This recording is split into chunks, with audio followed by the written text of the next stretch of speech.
Günaydın anneciğim. Günaydın din. Nonushta tayyor mu? Kahvaltı hazırladım sizin için. Gelin Aycan. Her şey sizin için hazır anneciğim. Bardak çay getireyim mi? İçer misiniz? Hozir qolaysiz, ichaman hozir. Nima qilaydi bu?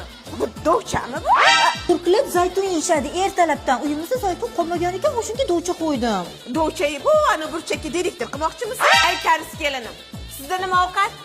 Annesi, Aycan, issiqni ramyon, guruch, piyoz, salatlar hammasi tayyor. Marsiki desang. Voy, nima boshildi sho'rva?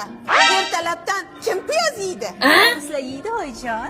Men karis emas, o'zbek qaynanaman. O'zbek qaynonamga o'zimga yoqadigan nonushta tayyorladi. Nima? Bu uyda sizga yoqadigan ovqat yeyishimiz kerakmi? Bu uyda shuncha odam bor. Menga yoqadigan ovqat yeyishimiz kerak, tushunarlimi? Hay, endi eski kelinim, qani siz? Nima ovqat sizda? Oyijon, nonushtangiz pishsin ketay.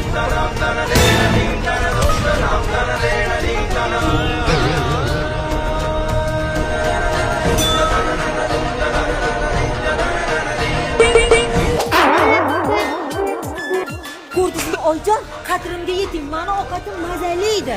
Meni ovqatim issiqqina edi Ayjon. Yaxshiyam yana bitta o'g'lim bor. Hech bo'lmasa o'shanimga o'zimga o'xshagan o'zbek kelin tushar.